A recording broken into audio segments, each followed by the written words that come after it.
కథ వింటారు. విన్న తర్వాత కథ నచ్చిందా నచ్చలేదో చెప్పరండి, హోల్డ్‌లో పెట్టేస్తారు. ఆ సస్పెన్స్ చచ్చిపోయేటట్టున్నాం మేము. అంటే ఏం లేదండి, నో చెప్పడం ఇష్టం లేక లేకపోతే ఏంటి? నో చెప్పడం అని కాదు. ఏ కథ మనకు 100% సాటిస్ఫాక్షన్ అన్నిసార్లు ఇవ్వదండి. ఓకే. ఏ కథ 100% ఇవ్వదు. ఓకే. బట్ మనం సినిమా చేసేటప్పుడు ఏంటంటే కొత్తగా పాయింట్ అనిపించినప్పుడు దీన్ని బాగా చేసుకుంటే డెఫినెట్గా వర్కౌట్ అవుతుందనే ఇది నమ్ముతా.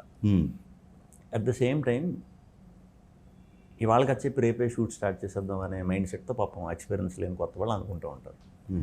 ముందు నేను ఇప్పుడు ఒక సినిమా చేస్తున్నానంటే ఒక 6 నెలల నుంచి సంవత్సరం నాకు అతనితో ట్రావెల్ ఉండబోతుంది.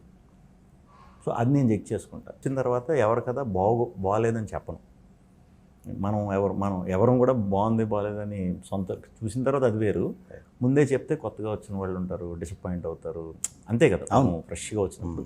సో వాళ్ళకి అర్థమయ్యేలాగా మీకు అర్థమైంది ఇది, నాకు అర్థమైంది ఇది, ఇది ఉంటే బాగుంటుంది, అది ఉంటే బాగుంటుంది అనే దానికి నాకు ఒక 10-15 రోజులు టైం పడుతుంది ఇప్పుడు కూడా. అండ్ ఇంకో కంప్లైంట్ ఏంటంటే మొత్తం అన్ని పనులు నేనే చేసుకోవటం ఫోన్లు ఎత్తాను. ఓకే. ఫోన్లు ఎత్తను. నిజంగా నాకు ఈవినింగ్ ఒక 7-8 వరకు వర్క్ అయిపోయిందంటే 9 లోపు కనుక నేను ఎప్పుడు ఫ్రీగా ఉన్నా కూడా మెసేజ్లు చూసుకుని ఆ పెట్టే మెసేజ్ బట్టి మనకు అర్థమైపోతుంది కదా ఎమర్జెన్సీ ఏంటని, దాన్ని బట్టి రిప్లై ఇస్తాను. ఓకే. ఓకే. ఓకే.